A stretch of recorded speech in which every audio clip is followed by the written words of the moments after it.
Mesdames et messieurs, chers amis, vous qui êtes rassemblés ici à Reims, berceau de notre histoire millénaire, et vous qui nous suivez dans toute la France et que je salue, nous avons un point commun. Un sentiment profond qui nous anime, qui habite nos réflexions, qui détermine nos choix. Un sentiment qui guide aussi nos actions, qui fait que nous sommes ici réunis dans cette ville où est née la France.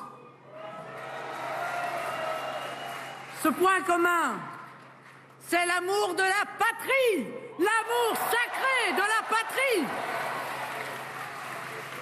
Cet amour dont le poète Verlaine disait qu'il était le premier amour. L'amour de nos familles, des nôtres, ceux d'hier, d'aujourd'hui et de demain. Cet attachement à nos paysages, à notre art de vivre à la française, à notre langue si subtile, à cette courtoisie si particulière, si légendaire, qui fait de la France le plus beau pays du monde. Ce pays, je le dis avec fierté, c'est le nôtre. Notre pays est un joyau ciselé par des inépuisables générations qui se sont succédées tout au long des siècles, qui l'ont travaillé de leurs mains, enrichi de leur intelligence et par leur incomparable talent créatif en ont fait un trésor sans égal. Notre pays est l'une des plus vieilles nations du monde. L'œuvre d'une histoire de courage, d'aventure, d'audace, de grandeur, d'obstacles aussi, que l'on aurait pu croire insurmontables, de guerres que l'on croyait perdues, mais toujours de sursauts glorieux, héroïques, qui ont permis à la France de continuer à avancer, à croître en puissance et en sagesse. Notre pays, c'est une terre pétrie de sang et de larmes, semée de la graine qui donne la moisson, parsemée de ces merveilles architecturales qui sont un hommage au génie des hommes et aux défis du temps. Notre pays, ce sont ces villes et villages si extraordinaires, d'harmonie et de délicatesse. Ce sont ces paysages si divers, si époustouflants, qui ravissent la vue du promeneur, inspirent les peintres et émeuvent les poètes. Notre pays, ce sont ces fleuves majestueux qui descendent des montagnes et sillonnent nos plaines à la recherche du grand large. Notre pays, et je vois nos amis d'outre-mer, ce sont aussi ces plages lumineuses et ces mers à perte de vue qui ouvrent la France sur le vaste monde vers nos outre-mer, à ces outre-terres.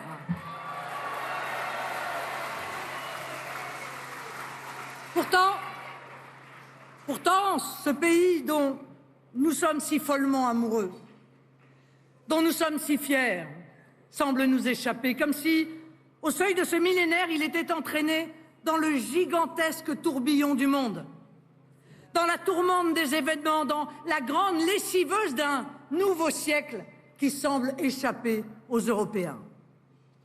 Tout se passe comme si nous, qui avons découvert le monde, l'avons éclairé de lumière, l'avons grandi de nos valeurs, nous n'étions plus capables de le comprendre, de l'accompagner et d'y prendre notre juste place. Ce que nous vivons, c'est une véritable dépossession. Nous ne reconnaissons plus le pays que nous aimons.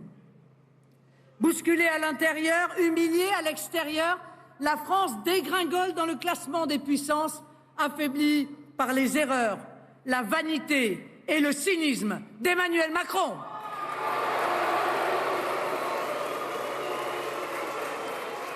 N'oubliez jamais que c'est Emmanuel Macron, le prétendu Mozart de la finance, qui n'a réussi en 5 ans qu'à composer une symphonie dramatique. Son quinquennat se conclut par une dette augmentée de 600 milliards d'euros et un commerce extérieur au déficit vertigineux. Avec Emmanuel Macron, on nous avait promis un crack, mais le seul crack que nous avons vu est financier.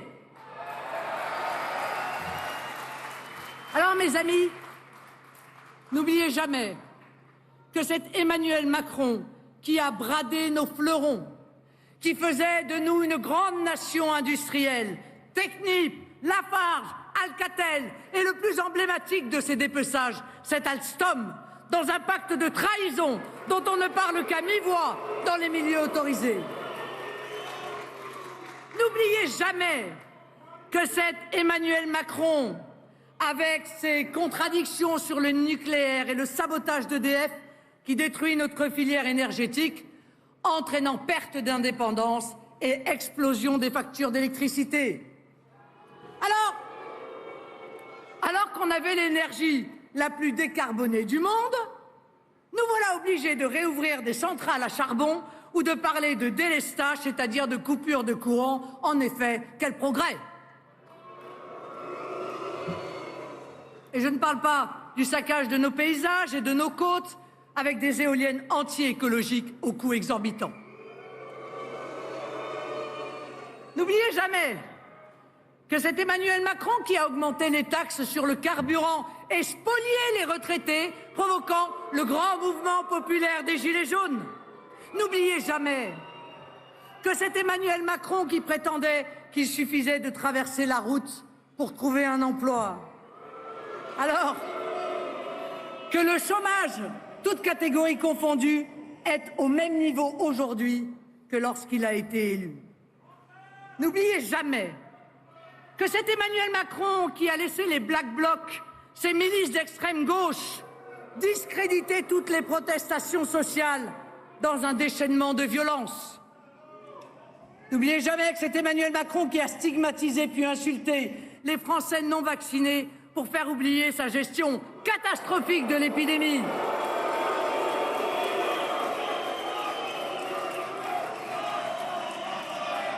Personne ne doit être dupe. Le progressisme d'Emmanuel Macron ne signifie pas progrès, mais déconstruction, pas avancée, mais régression. Celui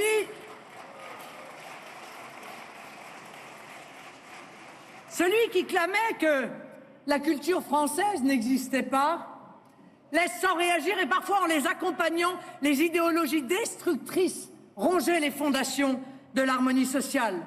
Le wokisme, la repentance, le racialisme, l'indigénisme, le décolonialisme, tout semble le porter à un saccage méthodique de ce qui fait la France. Son quinquennat fut un immense chaos, avec des crises à répétition qu'Emmanuel Macron a provoquées et entretenues. Notre société, mes chers amis, se trouve fracturée comme jamais, multifracturée même. Fracture territoriale, fracture sociale, fracture culturelle, fracture générationnelle, en clair, une France polytraumatisée. Ce qui domine sourdement dans le cœur des Français, c'est un sentiment d'abandon.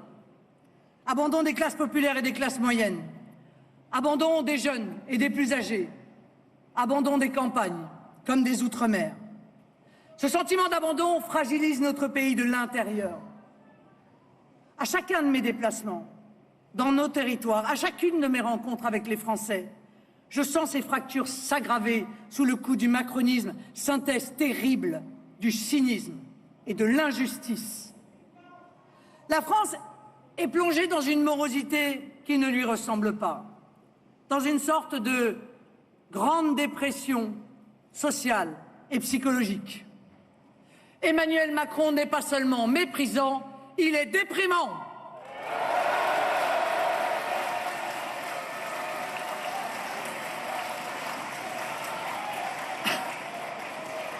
Alors, mes amis, ce sentiment, je le comprends. Ce sentiment, je pourrais le partager. Mais pourtant, nous devons le combattre. De toute notre âme et de toutes nos forces.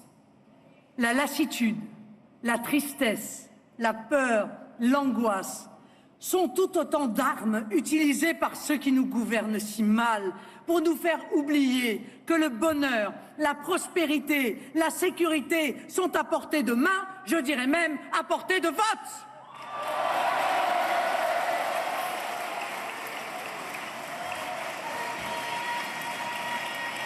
Le macronisme est une machine à broyer les espoirs sous couvert de progressisme. C'est l'avènement d'une société sans lien, sans solidarité sociale ou familiale, celle de l'individu tout-puissant, mais seul.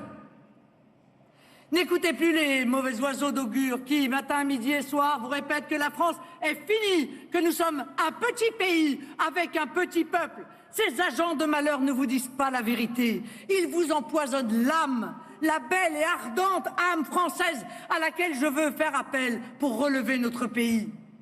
Je sais au plus profond de moi-même qu'unis et rassemblés les Français peuvent réussir l'impossible.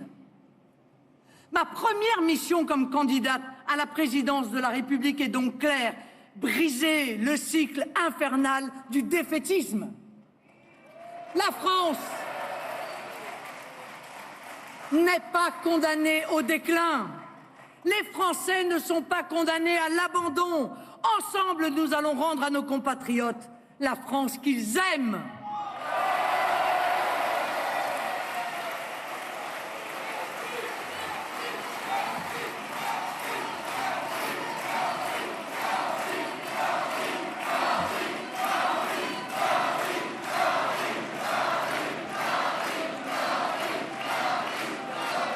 Et le pays qu'ils aiment, c'est avant tout une nation où ils vivent en sécurité. L'ensauvagement s'enquiste partout. Dans les...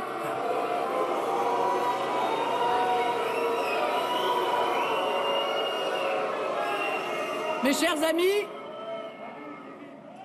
profitez-en, avec les islamistes, nous ne verrons probablement plus jamais de femmes nues.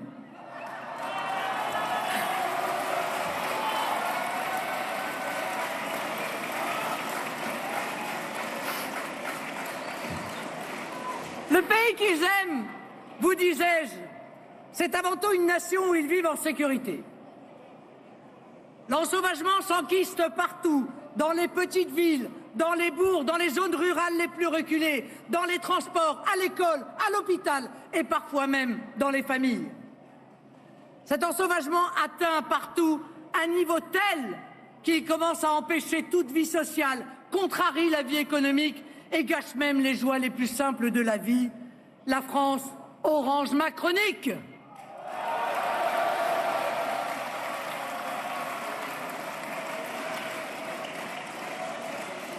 Il y a une coccinelle sur mon pupitre. Est-ce que vous croyez que ça porte chance?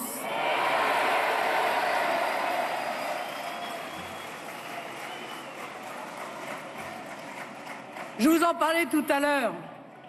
Mais les femmes et les jeunes filles craignent aujourd'hui l'espace public, devenu dans certaines villes un lieu de harcèlement permanent. Les honnêtes gens subissent en silence et s'astreignent à des stratégies d'évitement permanent. Ces stratégies, nous les connaissons tous.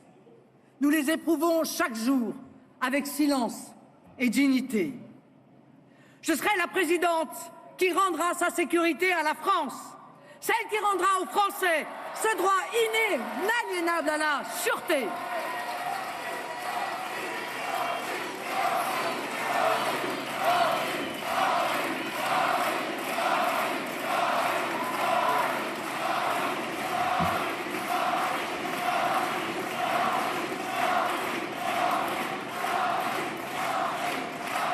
N'en déplaise à Monsieur Dupond-Moretti,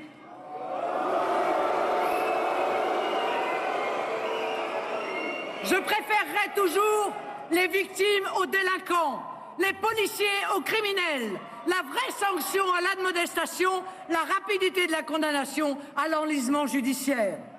Un seul mot d'ordre, une ligne claire, la certitude de la peine, le soutien indéfectible aux forces de l'ordre et l'augmentation massive des moyens de la justice.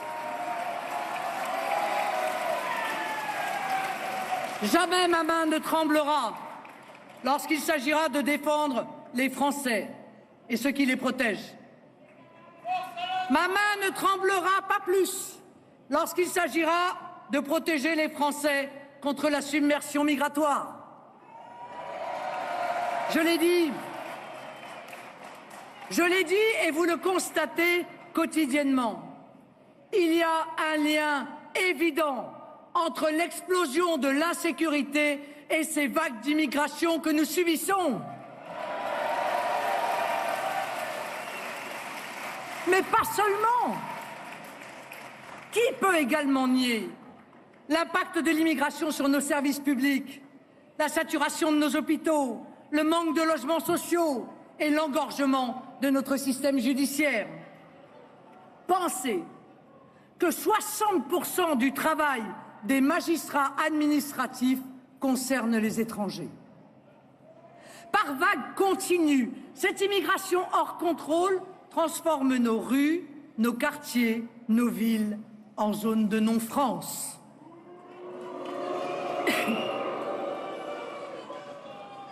Elle installe chez nous des modes de vie qui ne sont pas les nôtres. Elle exige des accommodements qui sont en réalité, pour nous Français, la marque d'un reniement culturel. Elle se traduit par des revendications communautaristes incessantes, souvent incompatibles avec ce que nous sommes. Elle institue un séparatisme insidieux qui finit toujours par devenir belliqueux. C'est l'arrogant et sulfureux maire de Trappes qui dit à Jordan,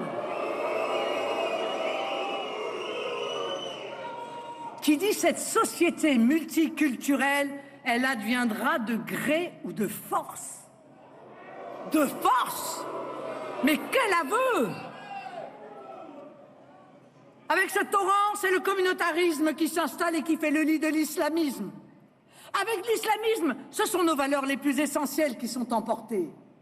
La laïcité, la mixité, l'égalité homme-femme, la liberté d'expression avec le retour du délit de blasphème, la liberté de croire ou de ne pas croire, la liberté d'enseigner ou d'informer. C'est cet islamisme qui conduit à des assassinats atroces comme celui de Samuel Paty, des persécutions comme celles subies par Mila ou des menaces infamantes comme celles subies par Ophélie Meunier. Pensez que dans la France de 2022, les pouvoirs publics doivent aujourd'hui, dans notre pays, légiférer contre l'excision ou contre les certificats de virginité. Mais où va-t-on? Jamais la femme que je suis, née en 1968, aurait pu imaginer que nous en arrivions là. Malgré nos mises en garde et alertes depuis des années, Emmanuel Macron s'en est tenu à des discours, à des postures et même à des compromissions, tant sur l'islamisme que sur l'immigration. Pire, au lieu d'arrêter l'immigration, il l'aggrave chaque jour davantage. Cohérent, il s'apprête à faire subir à l'Europe le même traitement, le même mauvais traitement migratoire. C'est le fameux pacte des migrations. Pacte avec le diable, dont les conséquences juridiques seront terribles pour notre pays. Ce pacte prévoit, tenez-vous bien, de transférer définitivement à l'Union européenne le pouvoir de dire qui a le droit de s'installer chez nous et qui doit partir. Vous me direz, la manœuvre d'Emmanuel Macron est limpide. Pour supprimer l'immigration illégale, il suffit de la rendre légale. Imaginez qu'avec ce pacte des migrations coercitives, les pays européens devront obligatoirement admettre les migrants recueillis en mer. Mais il faut s'attendre à des dizaines d'Aquarius formant un pont maritime avec l'Afrique. Moi, je vous le dis avec force, c'est aux Français de décider qui peuple la France. C'est aux Français de dire qui peut devenir français.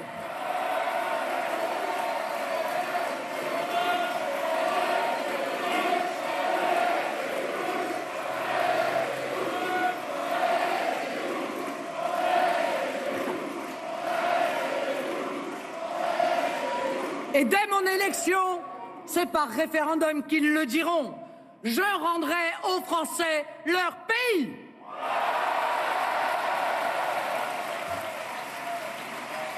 Car, mes amis,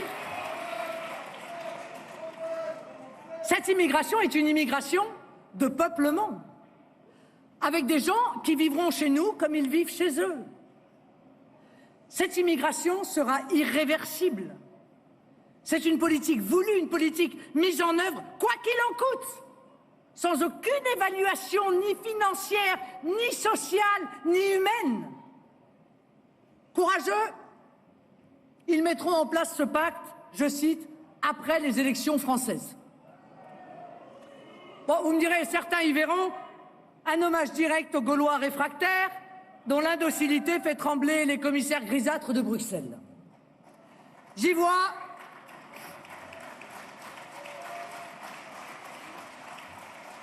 chers compatriotes et même chers patriotes, un appel à la mobilisation. Nous sommes les seuls à pouvoir sauver la France et l'Europe par notre vote des 10 et 24 avril.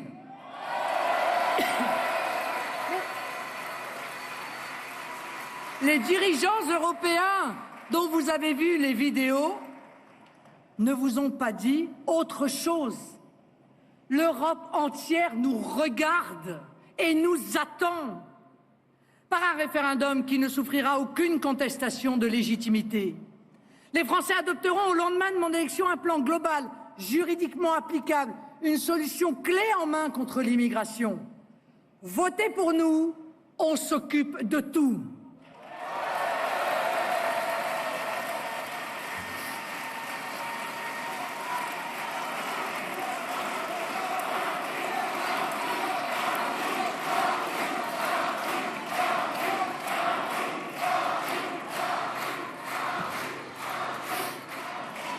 Ma politique en matière d'immigration tiendra en 3 principes.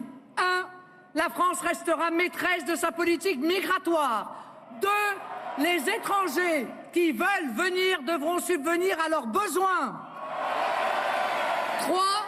C'est nous qui déciderons qui peut rester ou qui doit partir.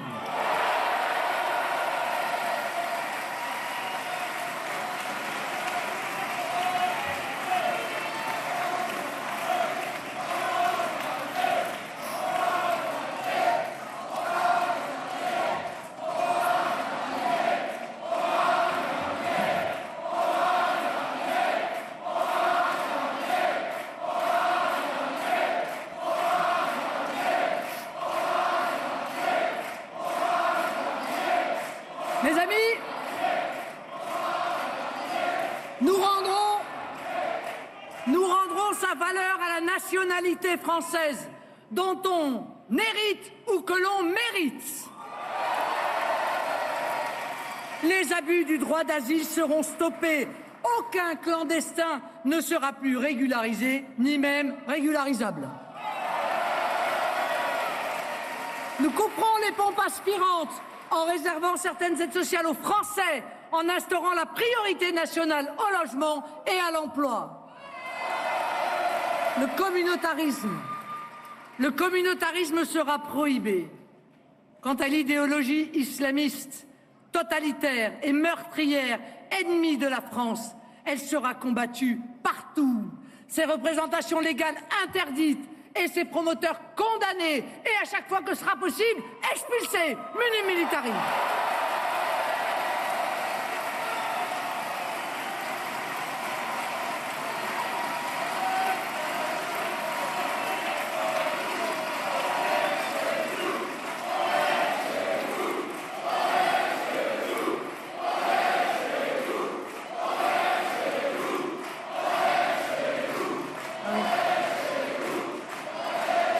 J'allais vous le dire, la laïcité sera appliquée notamment dans l'espace public, les administrations et les entreprises. Nous rendrons son identité et sa fierté à la France. Pour le dire clairement, les Français seront de nouveau maîtres chez eux.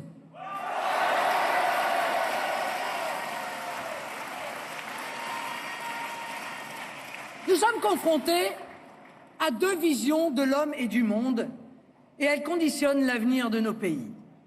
C'est le sens du clivage dont Jordan parlait tout à l'heure, entre nationaux et mondialistes, entre localistes et globalistes, entre nous, partisans de la protection, et eux, partisans de la déréglementation généralisée. Pour nous, notre pays passe avant tout, nos familles passent avant tout, notre peuple passe avant tout.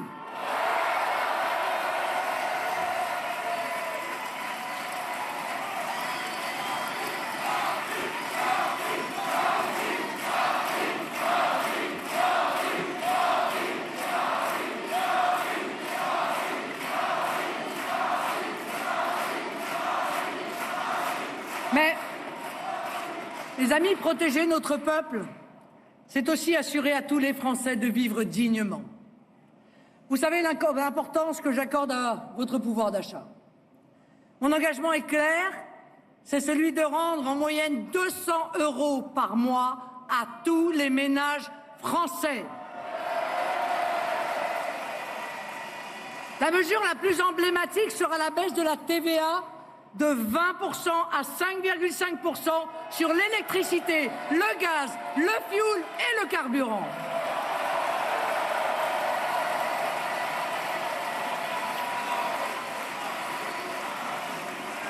L'énergie est un bien de première nécessité.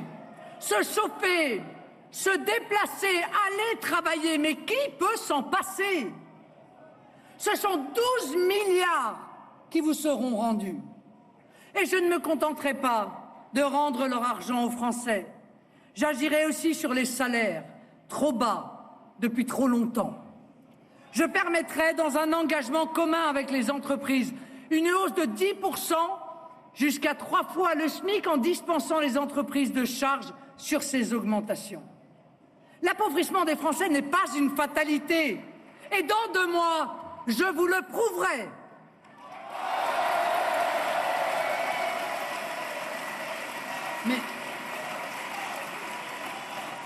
Mais je vous prouverai également que nous pouvons retrouver un système de santé performant.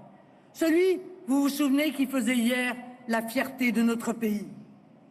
Les tensions hospitalières lors de la crise du Covid, les déserts médicaux, la faillite des ARS, l'épuisement moral et physique des personnels hospitaliers, tout montre que notre système de soins a été saccagé par les gouvernements successifs et qu'il faut faire de sa restauration une des priorités de mon quinquennat.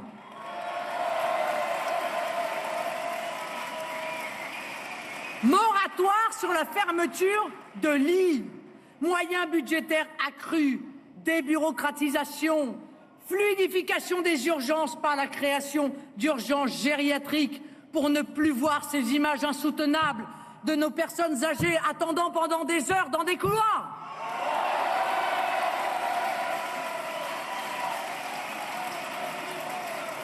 Incitation à l'installation de jeunes médecins ou à la création de maisons de santé.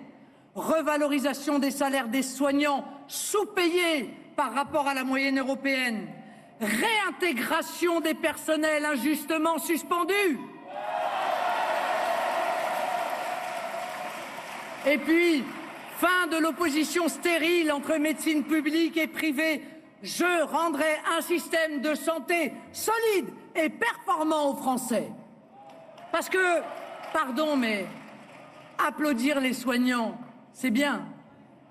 Mais les contraindre, comme l'a fait le gouvernement d'Emmanuel Macron, à travailler dans des conditions aussi dégradées, ça n'est plus possible.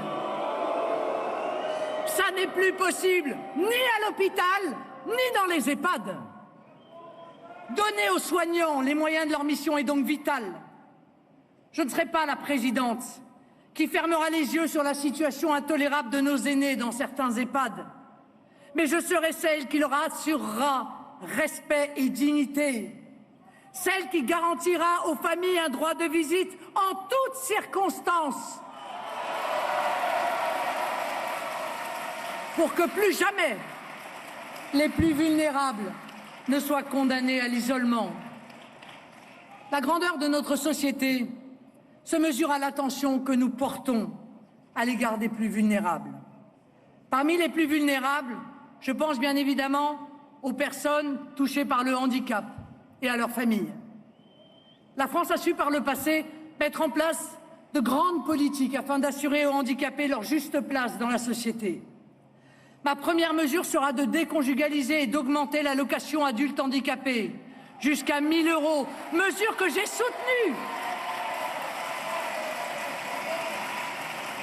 sur les bancs de l'Assemblée nationale face au gouvernement d'Emmanuel Macron, qui restait sourd à cette exigence minimale de justice.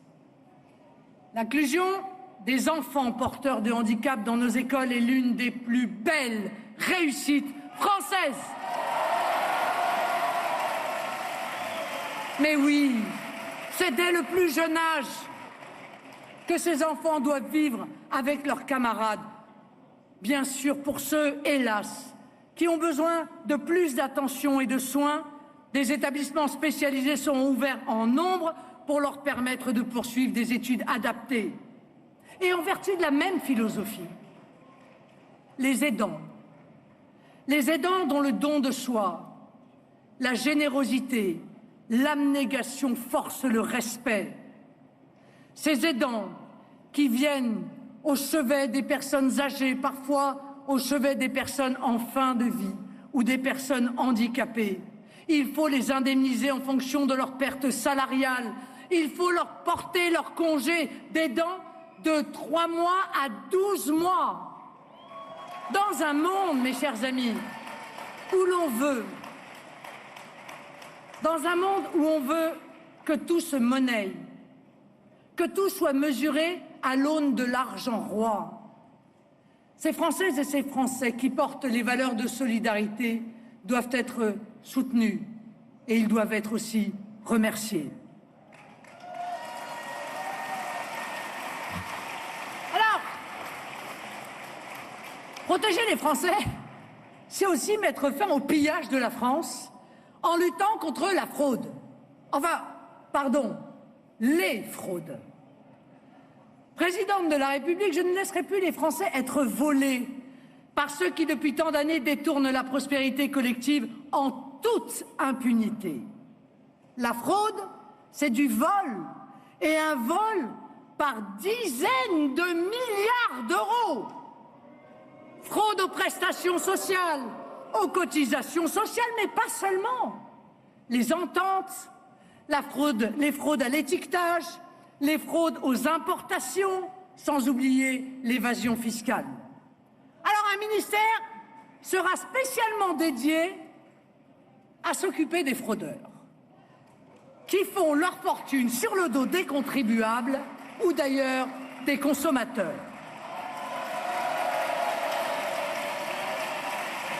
On commencera avec la carte vitale biométrique et je pense qu'on va avoir de sacrées surprises. Alors, ce ministère, eh bien, il sera chargé de récupérer les ressources qui ont par ailleurs tant manqué à nos services publics et en particulier à l'hôpital. Enfin, comment parler de protection sans évoquer celle de notre territoire national? À l'heure des grandes menaces et des grands bouleversements stratégiques, la France ne serait pas elle-même si elle n'optait pas pour une politique de pleine indépendance. Nous devons défendre librement nos intérêts, sortir de la logique belliciste des blocs pour renouer avec la stratégie d'équilibre qui a fait, je vous le rappelle, la grandeur de notre pays. C'est pourquoi nous sortirons du commandement intégré de l'OTAN, afin de ne plus être entraînés dans des conflits qui ne sont pas les nôtres.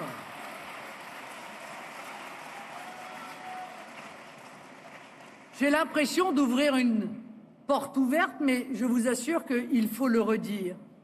La défense de notre patrie et de nos intérêts vitaux ne peut pas être déléguée. Elle ne peut être confiée qu'à une armée nationale, renforcée dans ses moyens, soutenue dans ses missions, consolidée par la cohérence des alliances. Elle demeurera, n'en déplaise aux Verts, appuyée sur la dissuasion nucléaire, protection ultime de la France, qui par voie de conséquence restera sous son autorité exclusive. Protégée, la France pourra ainsi retrouver sa place si particulière dans le concert des nations. Dans ce monde qui s'invente de nouvelles guerres froides, elle doit faire entendre une voix forte et indépendante en usant notamment de son siège diplomatique au Conseil de sécurité. Ce privilège diplomatique, legs du général de Gaulle, nous ne le partagerons avec personne. Personne. Ni avec l'Allemagne, ni avec quiconque. Et puis nous reviendrons à des relations bilatérales, notamment avec les pays amis d'Afrique, souvent liés à la France par l'histoire, par l'affection mutuelle et la francophonie. Le monde non aligné attend la France. Nous serons au rendez-vous. En Europe, nous réformerons l'Union européenne pour lui substituer une alliance européenne des nations. Son fonctionnement sera fondé, vous le savez, sur la souveraineté des peuples. On ne peut plus admettre que des pays qui souhaitent rester souverains, comme la Pologne ou la Hongrie, soient menacés de sanctions financières incroyablement lourdes pour avoir seulement voulu faire respecter la volonté de leur peuple. Eh bien moi, je vous dis aujourd'hui, honneur à eux et honte à Bruxelles.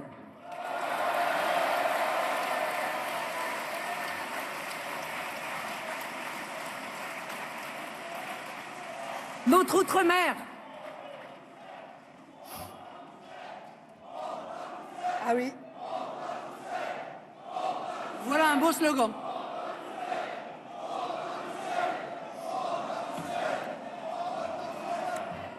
Notre outre-mer, si cher à mon cœur, vous le savez, sera au centre de cette politique de projection.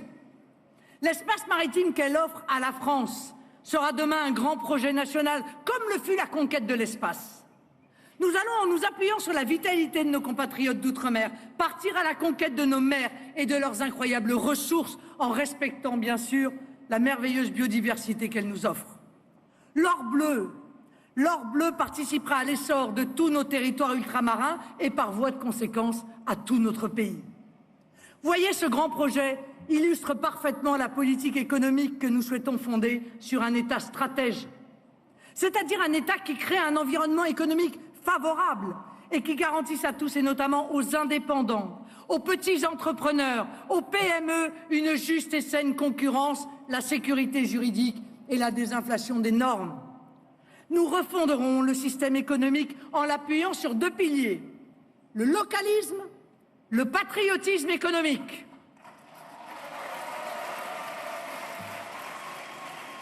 Cette croissance, elle sera soutenue par un fonds souverain puissant et patriote.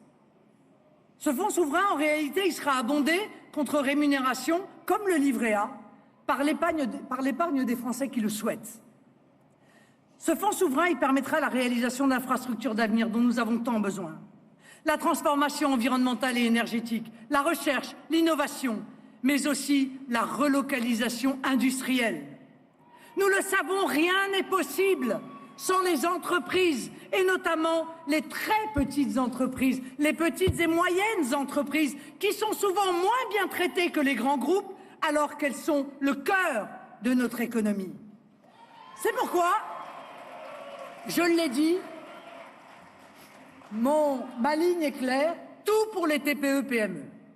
Ça veut dire quoi? Ça veut dire que nous les ferons bénéficier prioritairement des allègements d'impôts de production, en supprimant ceux qui pèsent plus spécifiquement sur elles, notamment la CFE. Nous avons confiance dans nos petites et moyennes entreprises, mais il est temps qu'elles le voient. Nous avons besoin qu'elles s'installent dans la ruralité, qu'elles créent des emplois pour vous et vos enfants. Nous les y aiderons. Nous remettrons à l'honneur l'excellence du fabriqué en France et protégerons les artisans, leur savoir-faire, leur talent créatif et cette conscience du travail bien fait qui sont un élément du génie français. Nous redonnerons au travail sa noblesse et sa valeur Et comment parler de noblesse et de valeur du travail sans parler de nos agriculteurs? L'agriculture, notre agriculture, doit redevenir l'instrument de l'excellence française au service de la souveraineté alimentaire de notre pays. Le modèle d'agriculture familiale doit être protégé de la prédation bancaire, de la concurrence déloyale de normes, du yo-yo des cours, de l'avidité de la grande distribution, des pièges de la transmission d'entreprises, mais aussi des campagnes de diffamation et d'agression organisées par les talibans de la verdure.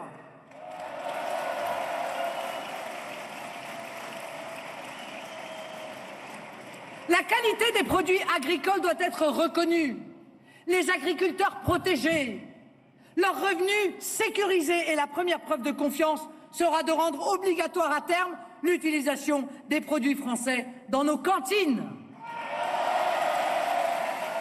Alors,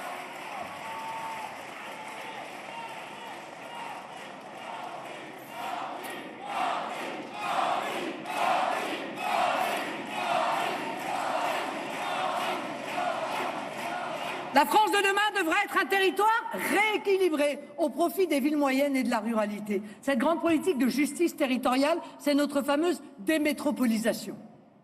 Lutter contre la fracture territoriale est une nécessité. Lutter contre la fracture sociale est une urgence absolue.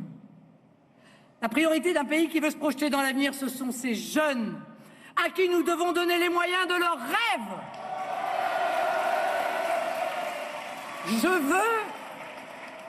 Je veux leur offrir autre chose que la banque du droit à l'échec de Valérie Pécresse.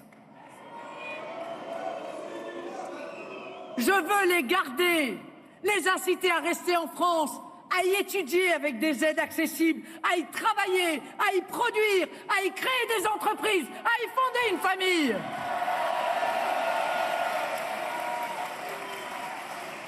C'est pourquoi j'ai pris cet engagement inédit de supprimer l'impôt sur le revenu pour tous les moins de 30 ans.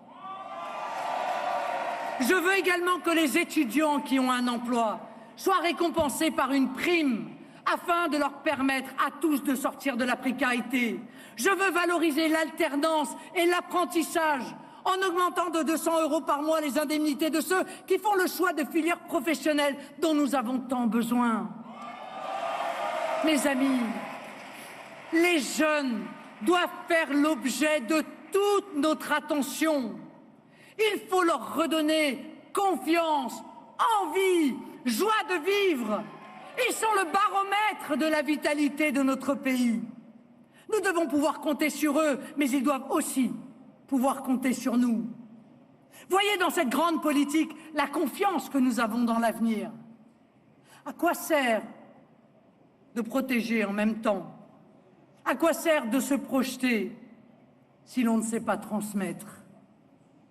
Le premier lieu de la transmission, c'est la famille.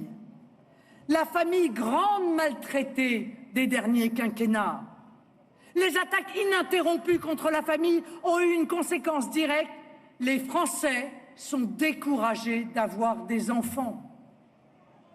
Moi, je fais le choix des enfants. Je veux que la nation aide les couples qui le souhaitent à accueillir cet immense bonheur.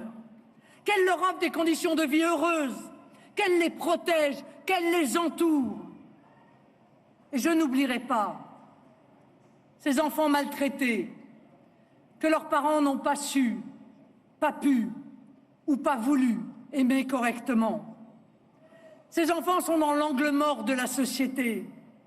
La nation doit les protéger. Ce sont nos enfants, ce sont les enfants de la nation française. Ils méritent une attention et même une affection particulière de notre part.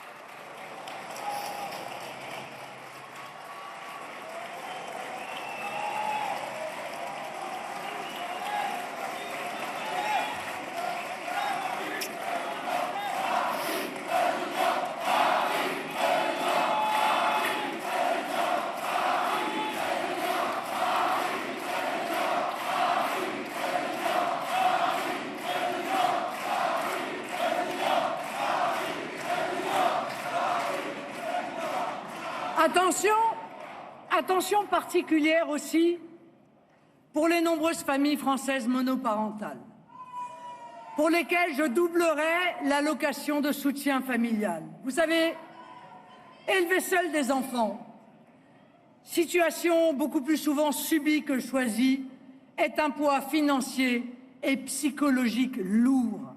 La nation se doit de compenser ces difficultés en aidant les parents seuls à faire face à ces obstacles, afin que tous les enfants de France connaissent le bonheur dans notre beau pays. J'aiderai les familles et je m'appuierai sur l'école qui sera restaurée dans sa mission de transmission des savoirs.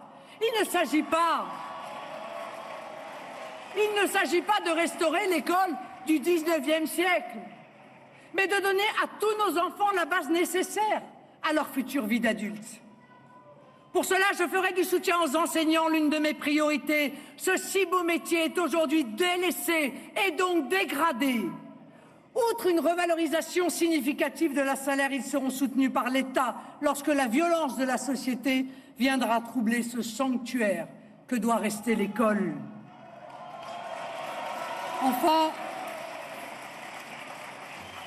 Enfin, la transmission, c'est bien sûr le lien entre générations. Pour que ce lien perdure, je souhaite supprimer pour l'immense majorité de nos compatriotes ces impôts injustes que sont les droits de succession. Ainsi,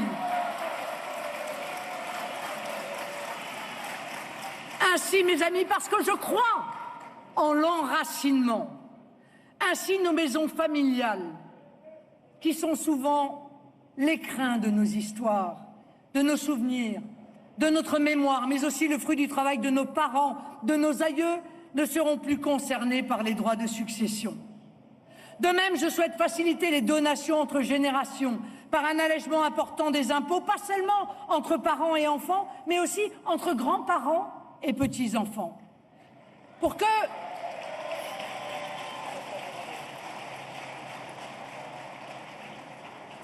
ces liens ne soient pas un poids pour les plus jeunes, je réindexerai les retraites sur l'inflation qui rogne chaque année les pensions de nos seniors.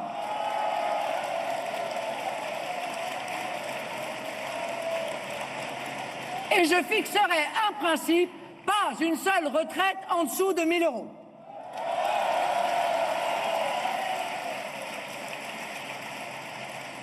Je restaurerai également la demi-part des veufs et veuves, assez minablement supprimée par François Hollande.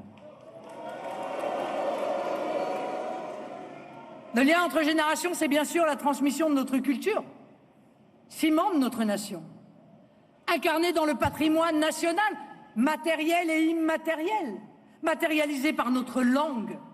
Notre culture fait l'objet aujourd'hui de nombreuses attaques, y compris de la part d'Emmanuel Macron, directement.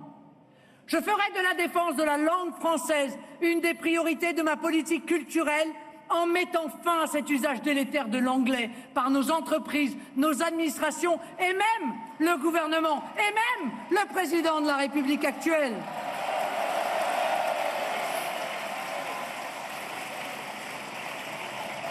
L'écriture inclusive sera interdite. Et puis, bonne nouvelle, la carte nationale d'identité sera à nouveau en français. Et seulement en français.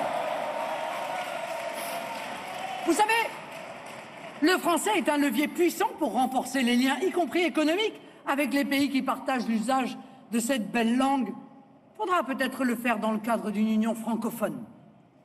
Pour entretenir notre patrimoine bâti naturel, je mettrai en place un service national du patrimoine sur la base du volontariat, parce que nos jeunes pourront ainsi participer à son entretien et apprendre à l'aimer. Voilà, mes amis, les grandes lignes de mon projet.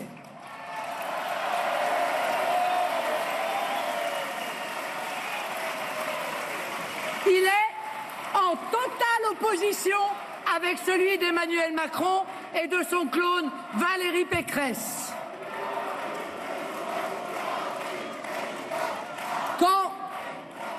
Quand le premier ruine la France, la seconde trompe ses électeurs.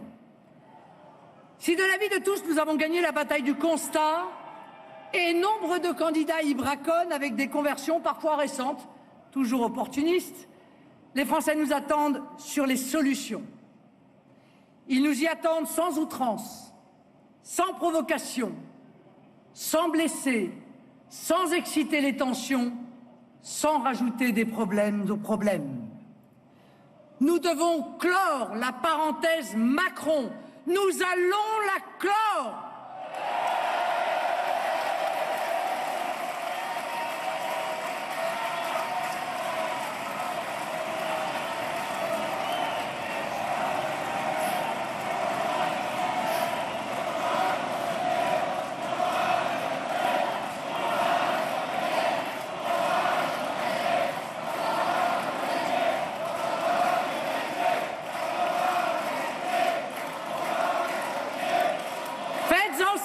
Mes amis, que les 5 prochaines années, ce soit sans lui.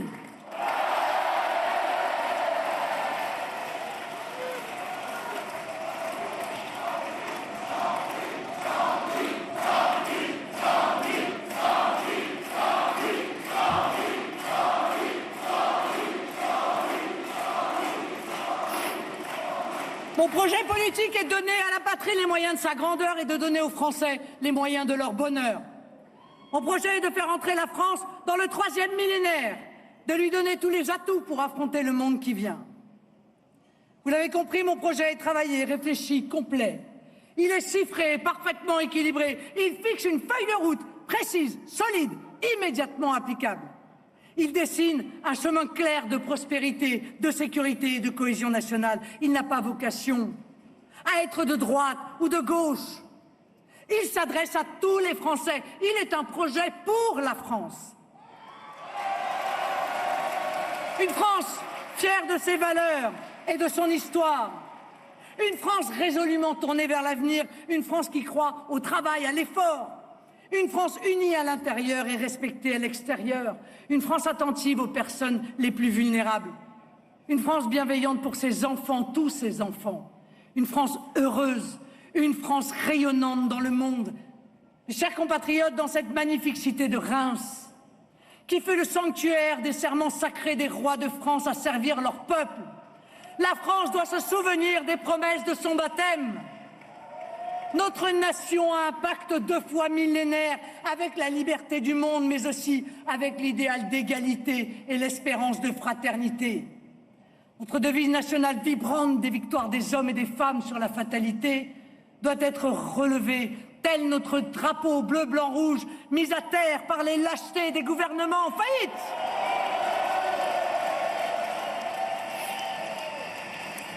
Ce serment sacré, ce pacte millénaire, cette devise nationale, voilà le rêve français qui doit nous animer. Voilà le rêve français que nous allons retrouver. Faites confiance à cet idéal. Faites confiance à vos idéaux. Ensemble, nous allons rendre à notre peuple la France qu'il aime.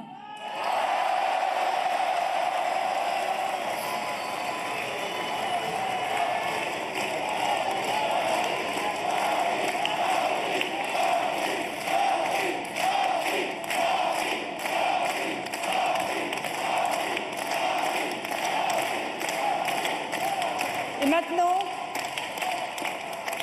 maintenant, mes amis, je vais prendre quelques minutes pour vous parler de moi. Parce que je crois que l'élection à la présidence de la République, c'est d'abord une rencontre entre le peuple et un homme ou une femme, et en l'occurrence une femme. Une présidente de la République est élue sur un projet, certes.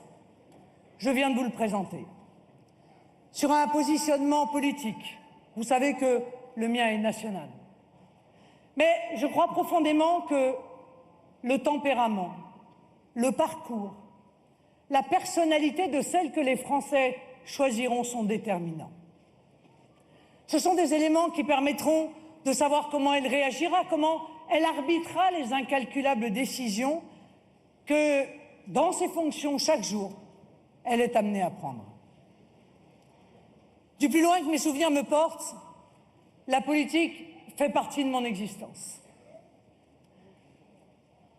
Un père pris dans le tourbillon des engagements que je voyais trop rarement. Une famille un peu particulière, où les idées, l'action, le combat politique rythmaient la vie. J'ai l'habitude de dire que j'ai escaladé la politique par la face nord. Très vite, j'ai connu la violence politique quand j'étais petite fille à l'école. On m'a fait payer l'engagement de mon père. Des persécutions que l'esprit d'une enfant insouciante ne peut pas vraiment comprendre. Des persécutions qui me font honnir aujourd'hui toute idée de discrimination. J'en mesure l'injustice, j'en connais la souffrance.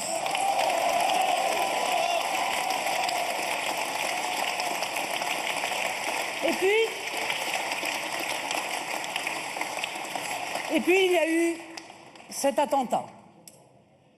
J'avais 8 ans. Le silence d'abord. Le silence de l'explosion qui rend sourd. Puis la fumée, les voix qui appellent, les éclats de verre. Le sentiment de n'avoir plus rien sous nos pieds que mon petit lit d'enfant en équilibre dans le vide. Et puis la question, qui est mort? Qui est vivant? La famille est sauvée, mes sœurs, mes parents, mais le petit garçon d'1 an de nos voisins sur le palier en face de chez nous a été projeté du 5e étage. Il s'en est sorti avec un bras cassé. Il y a ceux qui croient au ciel et ceux qui n'y croient pas. Moi, j'y crois.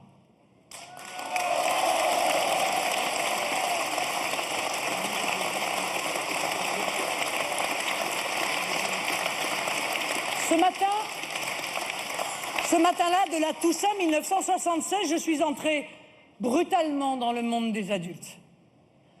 Un monde où l'on sait que tout est fragile, que les méchants existent. Cette idée ne m'a jamais quittée. Et la vie, il faut bien le dire, ne l'a pas démentie. Et puis il y a eu ce divorce parental, ultra médiatisé, qui vous prive du droit à la pudeur auquel on est si attaché quand on a 16 ans. Et l'expérience que l'on acquiert, que la vie, en fait, est faite de sacrifices, de difficultés, d'épreuves. Elles vous instruisent, ces épreuves. Elles vous construisent. La certitude aussi que les gens qui ont vécu des choses douloureuses perçoivent mieux les blessures, les souffrances, la détresse. Ces sacrifices que nous consentons me rappellent cette très belle phrase d'Élie de Noix de Saint-Marc, qui aide souvent à supporter les efforts endurés. Si rien n'est sacrifié, rien n'est obtenu. Je suis devenue avocate par passion du juste, par souci de défendre ce qui pouvait l'être, par défi de faire triompher les causes auxquelles je pouvais croire. Et puis je suis devenue maman, vite, d'une famille nombreuse, vite, 3 enfants en moins d'1 an. Je prends le pari dans la salle.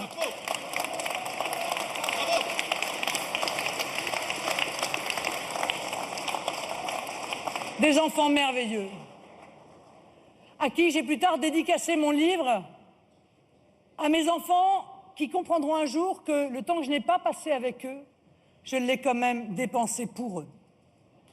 Aujourd'hui,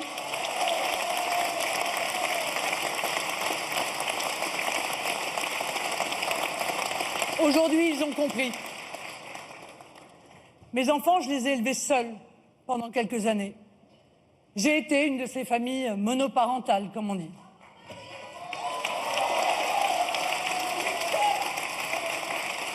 Je sais d'abord qu'on ne choisit que rarement cette situation.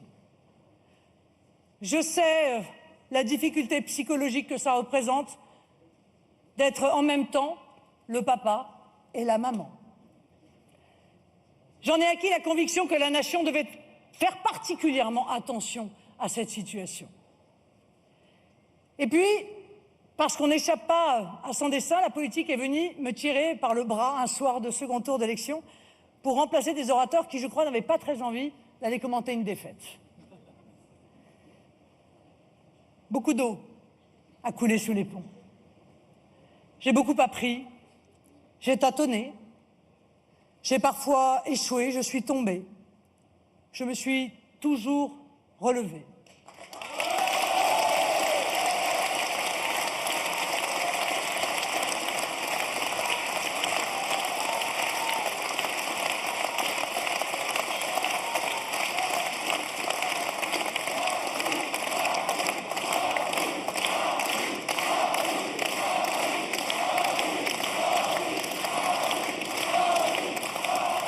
Mais pour reprendre la lumineuse formule de Nelson Mandela, je n'ai jamais perdu. Soit j'ai gagné, soit j'ai appris. Alors mes amis, aujourd'hui, à l'heure où je me présente devant vous, devant les Français, pour la fonction suprême, je suis prête.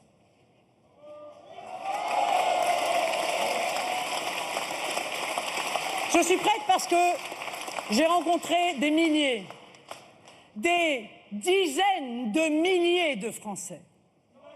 Je sais leurs souffrances, leurs attentes, je sais leur désespoir, mais aussi leurs espoirs. Je suis prête parce que j'ai rencontré des chefs d'État et de gouvernement. Je sais que les grandes affaires du monde sont aussi affaires de relations personnelles et de respect mutuel. Je suis prête parce que je travaille le projet que je vous ai présenté depuis 10 ans. Ce projet, je l'ai enrichi de toutes les rencontres que j'ai pu faire avec des experts pas seulement au titre expertise, des experts aussi au titre expérience. Mais surtout et avant tout, c'est grâce à vous que je suis prête.